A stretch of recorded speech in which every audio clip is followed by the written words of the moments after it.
নমস্কাৰ বন্ধু বান্ধৱীসকল পুনৰ স্বাগতম জনাইছো এনবি এডুটেক চেনেললৈ আপোনাক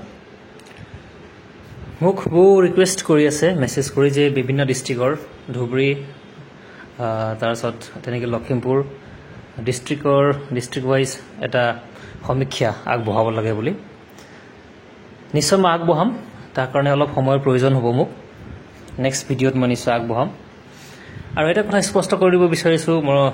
বন্ধু বান্ধৱীসকল যিখিনি দিয়া হৈছে কিনে কেৱল সমীক্ষাই কিন্তু দেই মই আপোনালোকে ইয়াত কিমান পাৰ্চেন্টেজলৈকে ৰিলাই কৰিব পাৰে সেই বস্তু আপোনাৰ ওপৰত ডিপেণ্ড কৰিব বিকজ সঠিক তথ্য আৰু একিউৰেট ডাটা ইতিমধ্যে কোৱা হৈছে ডিডব্লিউ হাততে আছে গতিকে তথাপি আপোনালোকৰ সুবিধাৰ্থে আমি কিছু এনালাইসিস কৰিছো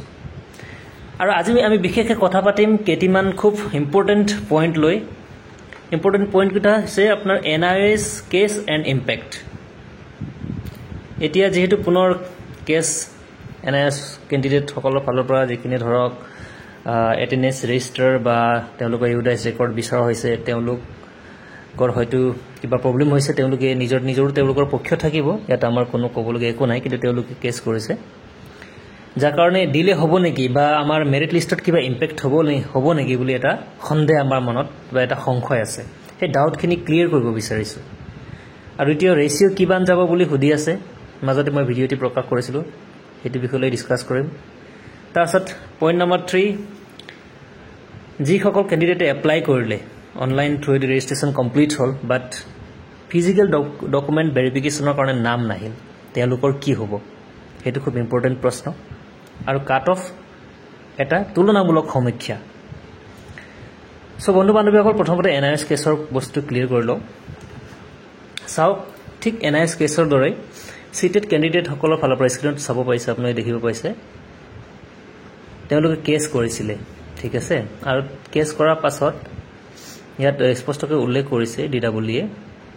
যে এডভাৰটাইজমেন্ট ভাইড নাম্বাৰ ইমান 40 ঠিক আছে আৰু ইমান ডেটেড 11/9/2020 তাৰ মানে এই এডভাৰটাইজমেন্টৰ এগেইনষ্টত সিটেড কেণ্ডিডেট সকলে কিছু হাই কোৰ্টত কেছ কৰিছিলে তাৰ ফাইনেল যি ভাৰ্ডিক ওলাইছিলে ফাইনেল ভাৰ্ডিক ওলোৱাৰ পাছত ডিডব্লিউএ কি কৰিছে তেওঁলোকৰ কাৰণে এটি প্ৰভিজনেল লিষ্ট উলিয়াইছে ঠিক আছে আৰু তাত লিখিছে সব ক্যান বি সিলেক্টেড এটো পাছত ওলাইছে যেহেতু অৰ্ডাৰ 15 মে তাৰিখে 2025 15 মে অৰ্ডাৰ পাছ হ'ল তো ঠিক তেনেকুৱাকৈ আমাৰো গোটেই প্ৰক্ৰিয়াখিনি সম্পূৰ্ণ হৈ গৈছে নহয় জানো বন্ধু বান্ধৱীসকল পিডিবি কমপ্লিট হৈ গৈছে গতিকে যেহেতু 10 অক্টোবৰত মেগা এপইন্টমেন্ট দিয়াৰ কথা গভৰ্ণমেণ্টৰ ফালৰ পৰা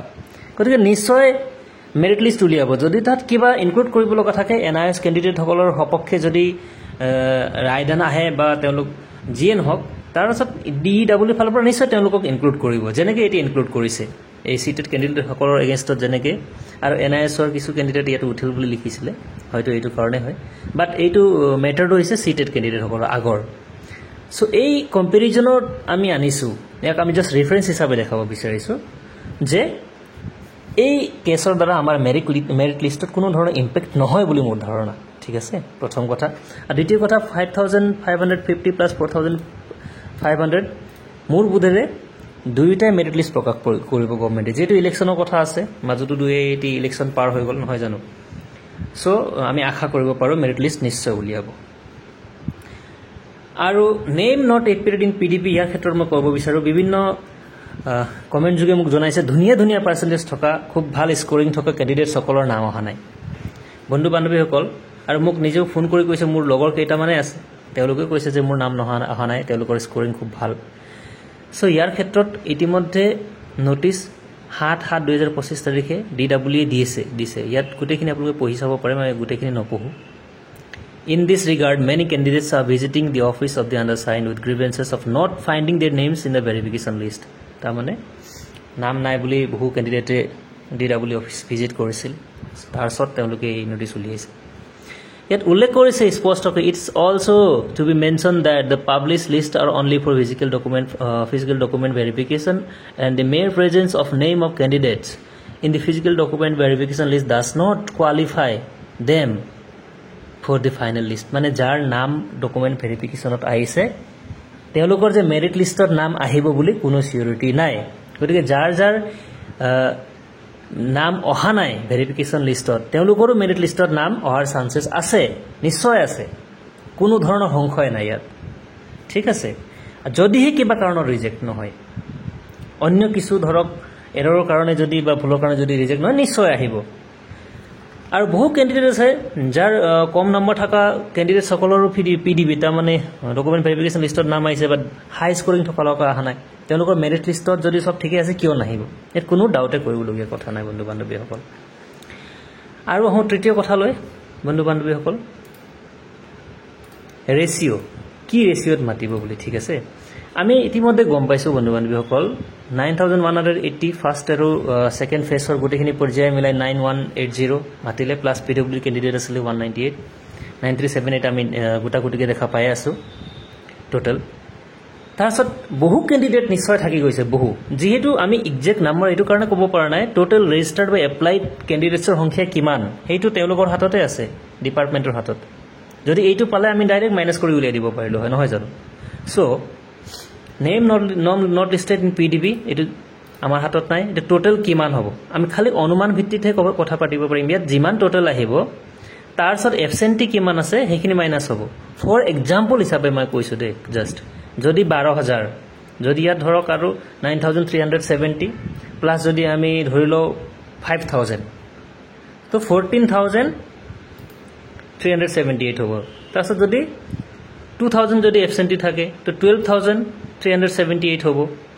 ঠিক আছে তাৰপিছত ৰিজেক্ট যদি 100 হয় ধৰক তো ঠিক তেনেধৰণে টোটেল নাম্বাৰছ আহিব আৰু সেইখিনিহে মেৰিট লিষ্টৰ কাৰণে আহিব যদি ধৰক যে টোটেল 11100 যদি ফাইনেল হেৰি কাৰণে ধৰক বাছি যায় দ্যাট মিন্স ৰিজেক্টেড বা এবচেণ্টি গোটেইখিনি মাইনাছ কৰি যদি 11100 হয় পিডিবি আহা আৰু নহা মিলাই চ' তেওঁলোকক যদি মেৰিট লিষ্টত আহি উলিয়াব লগা হয় টোটেল কেণ্ডিডেটছ কিমান থাকিব 1:2 হ'ব তেতিয়া ঠিক তেনেকৈ যদি আৰু বেছি যদি বাঢ়ি যায় টোটেল কেণ্ডিডেটছ গোটেইখিনি মিলাই মিলি যদি 16650 প্লাছ যদি হৈ যায় 1:3 হ'ব আৰু যদি মাজত থাকে 1:2 তাতকৈ অকণমান বেছি হ'ব ঠিক আছে এতিয়া চৰকাৰে বাৰে বাৰে আমি কোৱা শুনিছোঁ 1:1 কৰি মাতিব তাৰমানে যদি 1:2 হয় আধা কেণ্ডিডেটছ মাইনাছ যাব গতিকে নিশ্চয় কাট অফ হাই যাব ইয়াত কোনো কথাই নাই নহয় জানো